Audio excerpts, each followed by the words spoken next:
Now through April 3rd, save $300 on the whole ball of wax at LaunchpreneurAcademy.com. The whole ball of wax includes just about everything at the site, and when you use the code SPRINGRUSH at checkout, we will instantly drop $300 off the already amazing low price. Details are in the show notes.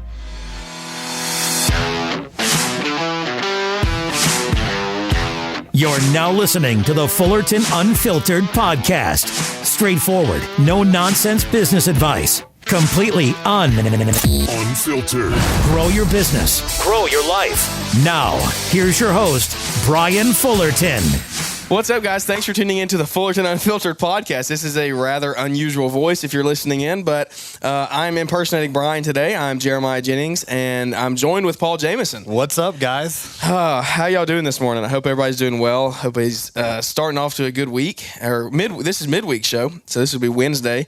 Paul, you've been journeying the country the last couple of days. Well, let's preface while we're on here, and your host Brian is not on here. So Brian has been on the bad end of a bug. Let's just say that.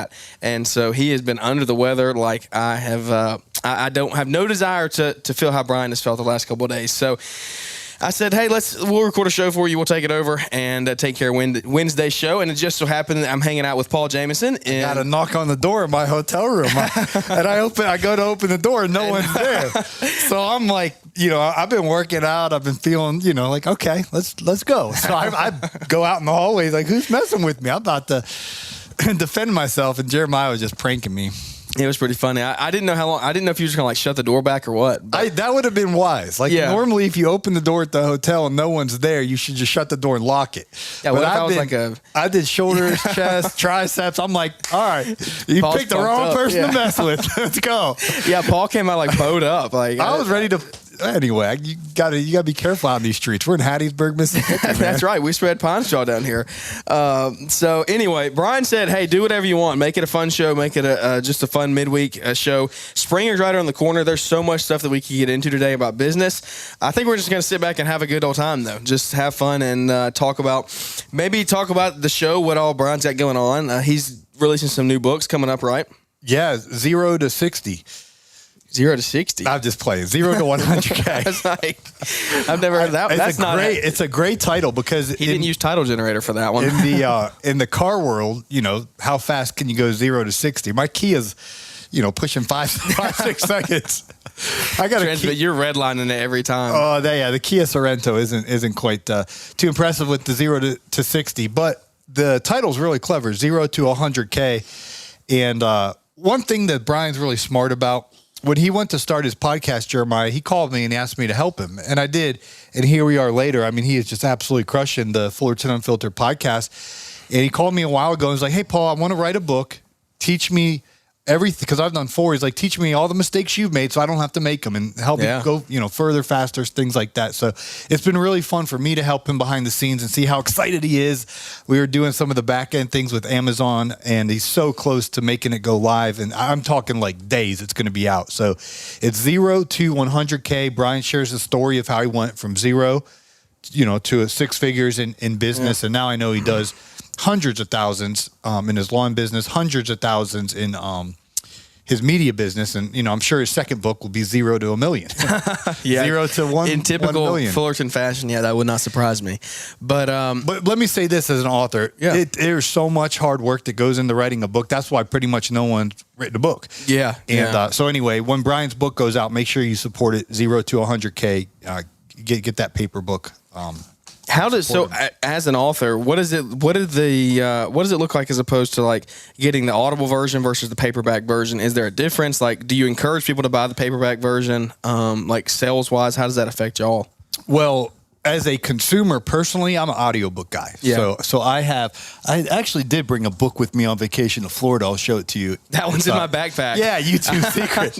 I got to get some hotel reading done. Yeah. Yeah. So your buddy should give Naylor. Naylor was not happy that your buddy got one and he didn't get one. Oh, I'll give Naylor one. I think I have it. This one. Okay, because he's like, why did the other guy get one and Naylor? But anyway, this was from the author. So anyway, I did bring this because my plan was to sit at the beach and read this book. I just got back from Florida. But as we talked, you were on my podcast on Monday. Yeah. And I was explaining to you that coincidences is not in the Hebrew language. If there's a coincidence, it's usually a wink from heaven, like, hey, buddy. So I was in Tampa. And I took this book. I had my whole plan, and I called my dad one night. I was like, hey, how you doing? And he's like, oh, I'm doing good. He's like, what you up to? I was like, I'm in Tampa. And I'm literally sitting next to the Tampa Bay airport where my hotel was. And he's like, really? He's like, we're coming down there Wednesday. I was like, you got to be kidding me. I was like, I can see the airplanes taking off and landing at the Tampa International Airport. He's like, yeah, we're going to be there.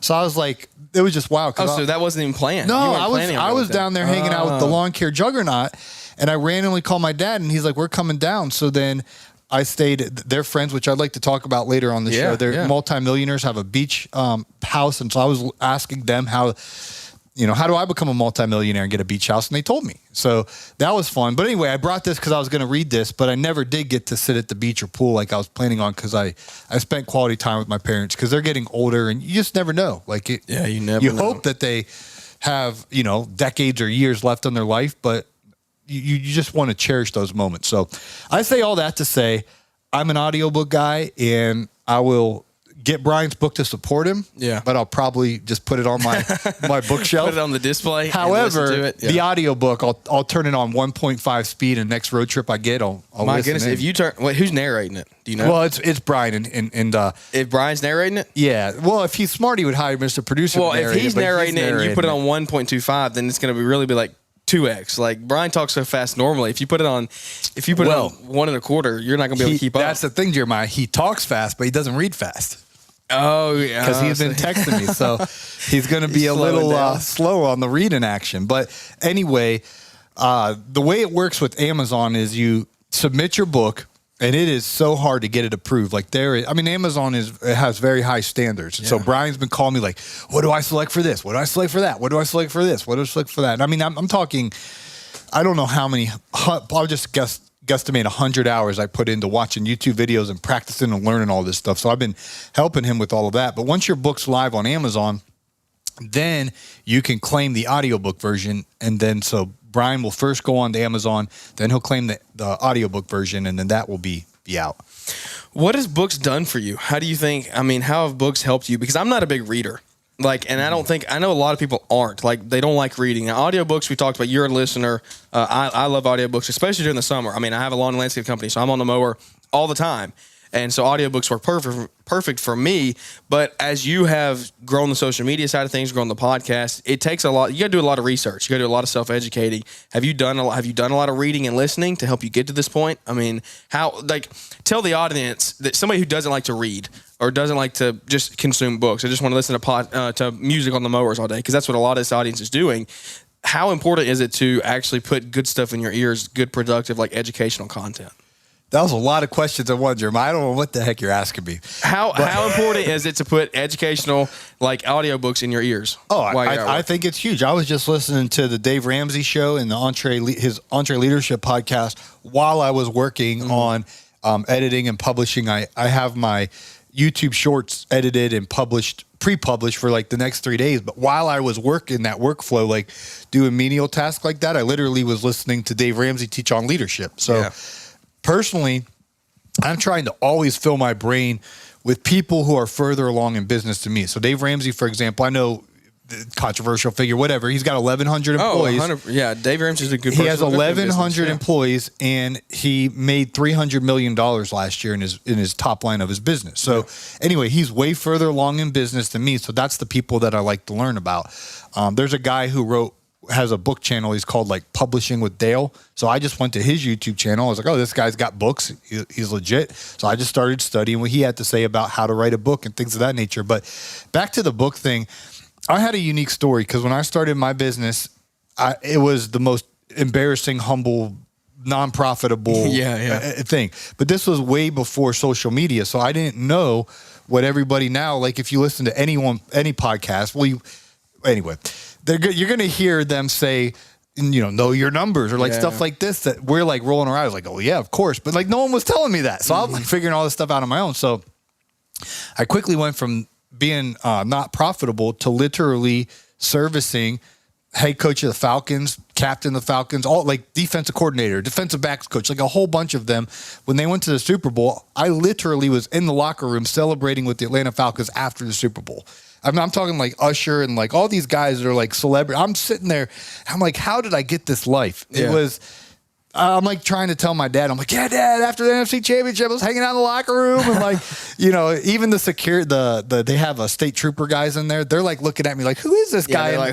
And Kyle Shanahan and he's the 49ers coach down, you know, Coach Smith and Coach Henderson. All these guys, hey, what's up, Paul? Like, and the cop was like looking at me, or the part, not the cop, the state trooper. That's right. Mitchell. He's like, who the heck is this white guy? You know, hanging out with all these celebrities, and I didn't tell. Oh yeah, I cut his grass. I cut Coach Smith's grass. But anyway, I had a unique story. So I was like, this was 2016. I was like, I want to share my story. So I was like, I'm going to write a book. Well, 2017 came and went. I never wrote the book. 2018. And I was like, man, I should really tell this story. I should write a book. I didn't even have a podcast then, but I had a desire to write a book about this crazy story. Didn't do it in 2018. 2019. Again, I'm going to write a book this year, right? Didn't do it. 2020 comes. Everything shuts down. I said, all right. I've been saying I'm going to write a book for 4 years, and I haven't even done it. So I was like, I'm going to write like 1 page a day and like, you know, 1,000 words a day. And I started doing it, doing it. Well, you know, my goal is I was going to do something small. And then eventually over time, I wrote, 300,000 words and had a book. And so it was, for me, it was more like having a goal and accomplishing it. And after that, I felt like I can do anything. Because it's like, and Brian Fullerton, he's already accomplished so much with his life. I mean, you know, Mary and Liz was smart, having, 2 kids, one on the way. On the way. And, you know, starting a YouTube channel with hundreds of thousands of subscribers, starting Brian's Lawn Maintenance. And, you know, growing that and his event, I've been to every single event he's done, all 4 years, plus all together in the trades. He has so much to be accomplished about or proud about. But I'm telling you, when he has a book, he's going to feel like a boss, because it's like, dude, it's so hard. And that's why if it was easy, everyone would do it, right? Yeah, and I think it comes back to, you need to actually set you need to set big goals for yourself. Like, you need to set some attainable goals, but then you need to have goals that are years out. And like you said, 2017, 2016, you set a goal to write a book, and it took you 4 years to do it. Now, could you have done it sooner? Probably, but you still got it done, and it's a big task. I know it's a task that Brian's wanted to do for a long time, and now he's finally done it. And so it's close to actually releasing. And what? Yeah, no, I was going to say, it's been wild since my book's come out. How many people have come out of the woodworks telling me, oh yeah, man, I feel like I'm supposed to write a book. And they haven't done it. And so it's been like just wild of how many people are listening. And maybe it's not writing a book. Maybe it's starting some other endeavor or doing some project in your life. But I think Brian's such a great example. Like, he's just a go-getter. He gets out there and he does it. And as a friend, he sharpening iron is not pretty. Like, if you actually would watch like a YouTube video of how you sharpen iron, it's friction. And like, Brian makes me mad because he has a wife and 2 kids, kids, I mean, one's in Liz's belly, but it's going to be here any day. Yeah. But he'll call me and, hey, bro, I'm doing, and I'm like, dude, he's running circles around me, like outworking me. And then I get mad. And I'm like, bro. And we're always texting back and forth. How many downloads you got on your podcast? What this? He's so competitive, and it brings this friction. But I was like, man, he is working so hard. Yeah. And that's why and he's obviously financially successful, but it's because he's serving a lot of people. He's helping a lot of people. And anyway, it put friction on my life as a friend of Brian.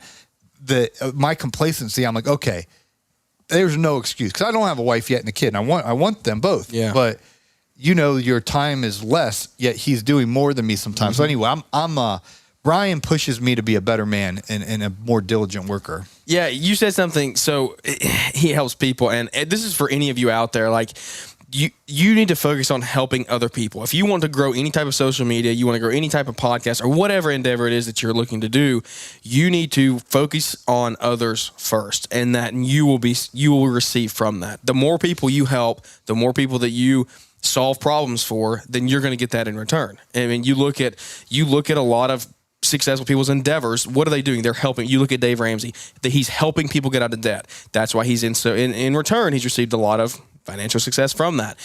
You look at Fullerton, he's Launchpreneur Academy. He's got courses. You yourself, greatindustrypodcast.com, and you've got online courses and marketing tools and all those things. What are you doing? You're helping other people. And so for anyone that listens to this show all the time and you're a regular listener, you know Brian works like crazy. You know that, Paul, you work like crazy. I'm trying to go to social media slowly but surely. And so all of the work that goes into it. You've been doing good, Jeremiah. You've been popping up in my thing.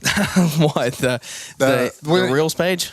Yeah, I try not to be a consumer, but a creator. That's something that's hard. Yeah, is being a producer, not a consumer. The guys who are really successful that I've hired to help me, they both said the same thing. They're like, okay, are you going to take this serious, Paul? I was like, yes. Okay, being a consumer's done. You're not a consumer anymore. Any moment you waste scrolling through is time away from recording, editing, publishing, all of that. So I'm getting better at it, but when I do get on and look, your stuff's popping up on my thing. So that means you're doing good. Yeah. I mean, we're trying slowly but surely. But the point of what I'm saying is you have to help other people. And by doing that. And so you look at what I'm trying to say here, it's a long form, but short version is you see people who grow large followings and you're like, man, how am I ever going to get there? And one thing that I've learned is you have to focus on yourself and you have to put out whatever it is that you're trying to do, set the goals and then start working towards them. And it could be, if you want to grow your Instagram, then post 3, 4, 5 reels a week, but add value to those. And that's something you have to add value to other people. You have to help other people. People that are just give, they end up getting. But if you just take, then you're not going to get anything. Are you excited about this upcoming season and making it your best year ever? Still not sure where to start with knowing your numbers and running a predictably profitable business? We want to introduce you to a brand new resource called the Know Your Numbers Profitability and Pricing Calculator, available exclusively at the Launchpreneur Academy. We're here to help you understand how to recover your overhead, calculate your man-hour rate, price lawns correctly, budget a profitable margin, and so much more. You deserve to have the best information that you can to help you build your business and run it as profitably as possible. Get a handle on knowing your numbers today with the Profitability and Pricing Calculator, exclusively available at LawEntrepreneurAcademy.com. Yeah, I think it was Zig Ziglar that explained the phrase, if you help enough people, you don't have to worry about money. Exactly. And that's what Dave Ramsey did, is he helped enough people get out of debt and build wealth that his personal net worth is in the hundreds of millions. I'm sure he's pushing, I think not Grant, what's the guy's name? The iced coffee guy.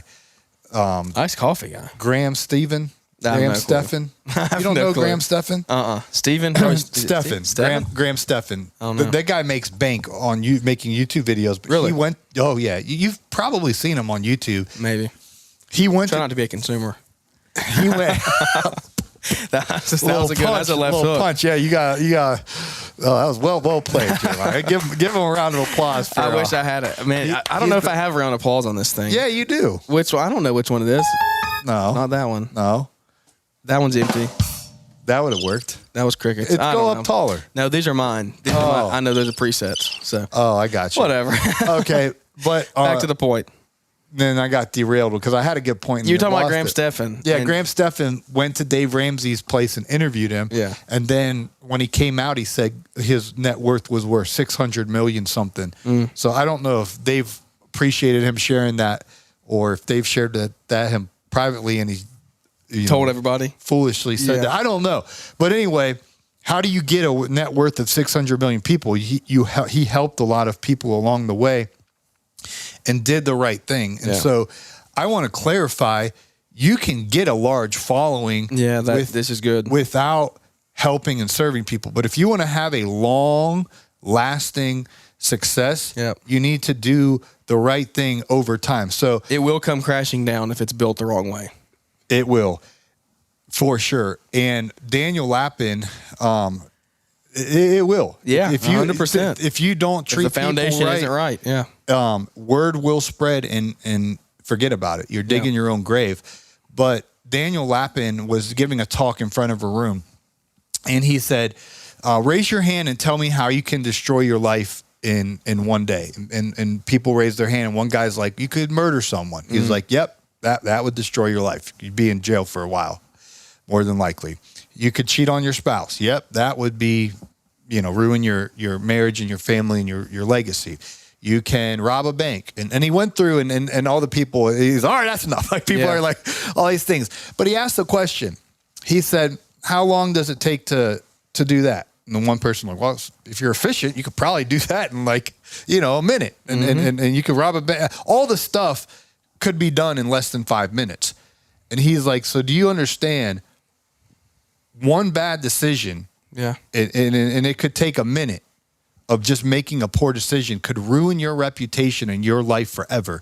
And so I think as business owners, like if we have to be thinking long term, how can I be successful long term? We need to help people over time and actually have integrity and character. It's just helping people with the right attitude too. Like genuinely help other people. So I don't know. I hope that helps somebody out there. Like to me, that's one thing that I've tried to soak in like a sponge the past couple months is just the more that I help, the more I will receive. And that's what, and you don't even have an ulterior motive there either though. That's the issue is like, you can't just say, oh, I'm going to help people. So I receive. That doesn't need to be the motive behind it. You just need to have a servant's heart. And if you go to the Bible, there's so many representations and stories of that. But let's hop in. I mean, green industry talk real fast in the last couple minutes of the show. I mean, spring is right around the corner. So what are you trying to get business owners to do this time of year to get their businesses ready for spring? I mean, for me, what the things that I'm talking about on my show is you need to have your mission statement planned out for everybody. You need to have some core values written out, because if you don't have a mission statement in place and core values, then how are you going to be able to set yourself apart when a customer asks you why should I hire? Why should I pay you $75 when the other person is charging me $60? Mm-hmm. If you have no actual evidence. What's your answer, Jeremiah? Exactly. What is my answer? Yeah. I'm still working on mine. I'm actually building mine right now. But for mine, the quick short is we're going to have the best communication you find, because if anybody in the world has Facebook, you have all your city local groups, mm-hmm. and people message me all the time when I get a lead off of there. It's their number one response is, thank you for calling me back. No one's calling me back. A realtor called me the other day and said, hey, we need you to come look at this house. I didn't answer the phone. Actually, I missed the call, but I called back within 2 minutes. And you know this. You have a personal story about this, yeah, I'd right? like to share it. Yeah. And so 1 second, called him back, and we went out and gave the quote, and we're probably going to end up doing that job because of that. So for us, it's really good communication.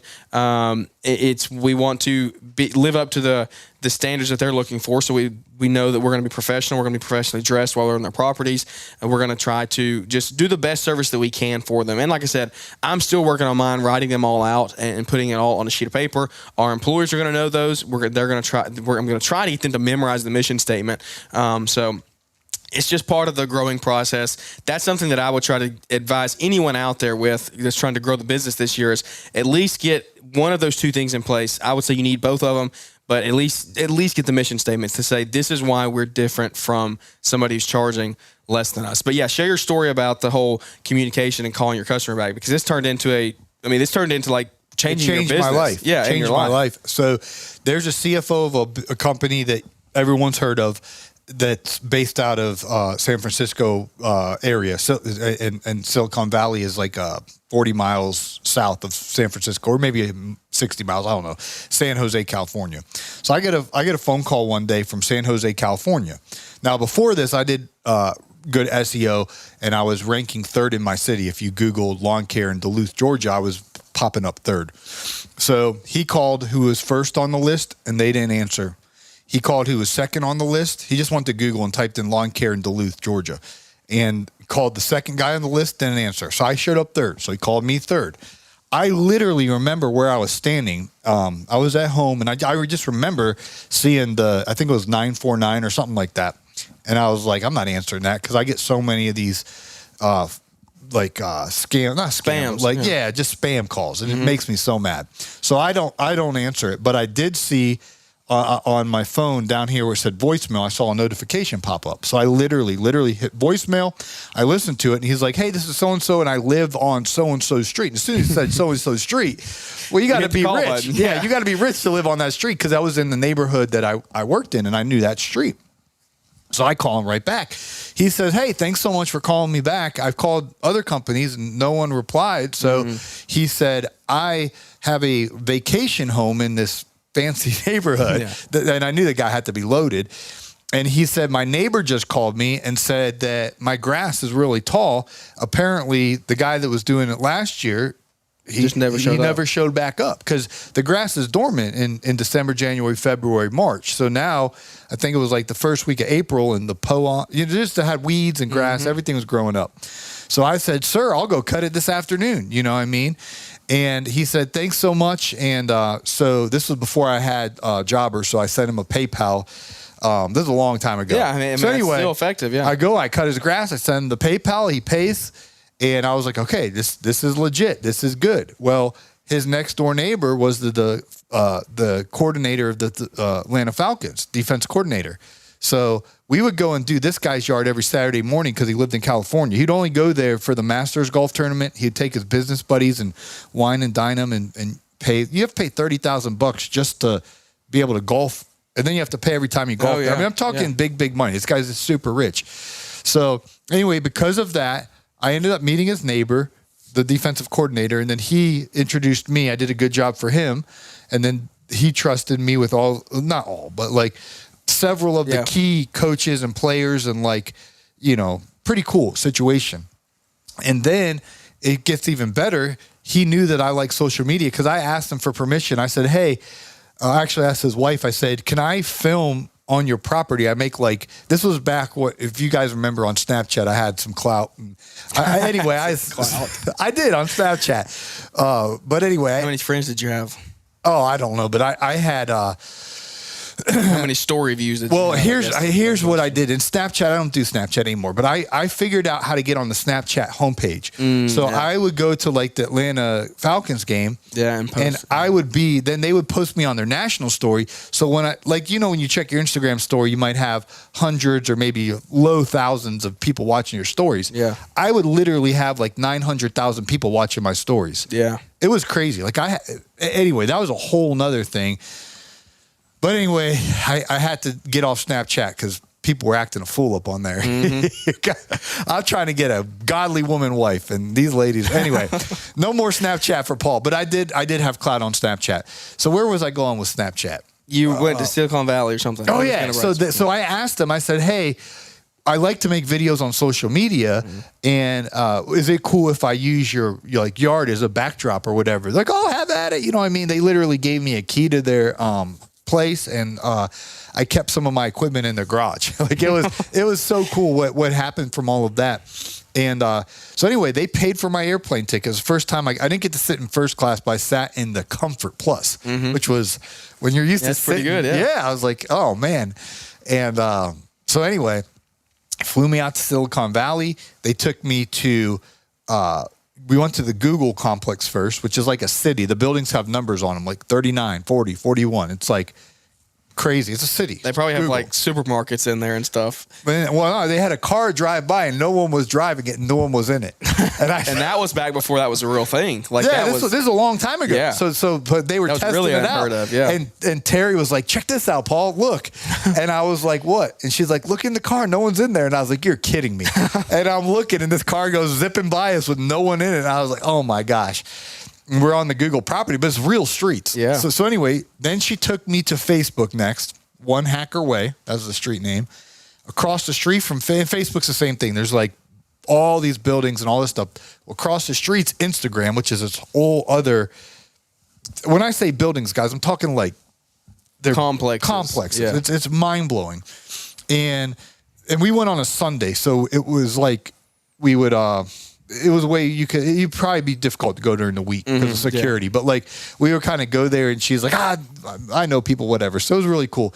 Then she took me to YouTube, which was up the road quite a bit of ways. And it was so embarrassing because I had 3,000, I think I had 2,000 or 3,000 YouTube subscribers. And we go and there's security everywhere. So she walks up to security. Hey, I'm so-and-so. I'm my husband, so-and-so. She's name dropping. And she's like, my friend's a YouTuber, and I just wanted to show him. And the security guard's like, oh, great, man. How many subs you got? And I was like, 2,000. They're all like laughing at me like, you're not a YouTuber. You should have put a couple zeros on there. Oh, man. But in her world, because she knew I had clout on Snapchat and stuff. Like, she watched my stuff. Yeah, so she thought I was all that in a bag of chips. And these security guys were like laughing me out of YouTube. Like 2,000 subs, you're a YouTuber. Get lost, kid. But no, I got to tour Facebook, Instagram, YouTube. And where else do we go? Apple. I feel like I'm leaving one out. But all the main players. Google. Yeah, Google. Yeah. So it was wild because that really I had a powerful encounter with God that next day about social media. Yeah. And I I take it very serious. I'm in here. Like, yeah. I don't think these kids that are growing up without this, because you're younger than me, Jeremiah. You guys all grew up with this stuff. Yeah. When I grew up, and I'm showing my age a little bit here, but we didn't have cell phones. We had a phone that was actually on the wall. On the wall, yeah. And we didn't have the internet. When my friend first got the internet, Tyler Ryman got it, and then Tyler Ryman got AOL, and then Scott Mercer got AOL Instant Messenger. All the neighborhood kids, we would go over there. Was this like dial-up? Yeah, it would go, and then you've got mail. We're like, oh my gosh. And then, we're sitting there and you could message other people. So we'd message, girls at school and be like, hey, this is Paul. And like AOL Instant Messenger, you had a username and you would message people back and forth. And so anyway, but your generation and so many of Brian's listeners, you guys grew up with a phone. Yeah. And you haven't known any different. You think this is normal. And so anyway, it's a tremendous opportunity that everyone hearing the sound of our voices has. To whom much is given, much is required. I'm gonna turn this air. I'm getting a little chilly. You get cold. Yes. You're right. You have a huge opportunity with social media, but you need to use it the right way, and it can be used the wrong. Too many people use it the wrong way, like a terrible way. And so Paul's literally put his jacket on in the hotel room. But anyway, that's good stuff. I mean, you need to. So the moral of that story of the last 8 minutes was return your calls. If you miss a call, return it very quickly. If you can't answer immediately, but that is huge. I mean, I have one more thing to say about spring rushing, but I want to bring to your attention, Jeremiah. We do have a dinner. Yeah, no, here. We got to wrap this thing up. This is an actual short and sweet show. Brian we said it was going to be short and sweet. It's going to be like 35 minutes, but I don't know. It is what it is. Well, what's your spring rush thing? So when I used to work at the mall, we had the limited 2 right across the hall from me, and they would make 75 to 80% of their revenue for the whole year from Black Friday to Christmas Eve. Mm-hmm. And I knew one person that worked at the mall with me. He worked every single day from Black Friday to Christmas Eve. He worked every single day from when the mall opened to when the mall closed. Like he didn't get one. He had breaks and stuff like that. But he literally didn't take a day off. Yeah, he didn't take a day off. And I'm not saying don't take a day off during the spring rush, but these companies got it. Like we're gonna make 75 to 80%. Think about if you're $1 million business, that would be making $750,000 in a short period of time. Yeah, and this is retail, and this is Black Friday to Christmas Eve. But that's what the spring rush is in lawn care. And I'm not saying the ratios are exact, but it's like you got to get out there and make as much money as you can in this window and be notifying your wife and children, hey, Daddy's going to be working a lot longer in this season. We're going to go on an amazing vacation in July, but I got to make bank while the hay – something about hay and striking while it's high. I don't know these things.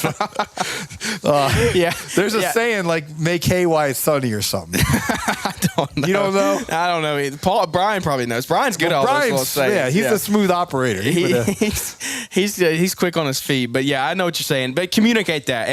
And if you want to know more about communication, come on over to the Growing Green podcast for Marriage Mondays, where we discuss all things marriage and business. You like that transition? That's called a plug. That's an excellent cross promotion, and radio we call that a cross promotion. All right, where does everybody come to find some more stuff about you? Yeah, all kinds of stuff on all kinds of new resources and things on marketing. Yeah, we have a resource center at greenindustrypodcast.com. Cody Owen and I just made a brand new marketing course, Market Your Business. By far the best product that we have over there, and you can find us everywhere. We're at the Green Industry Podcast. We're a daily show.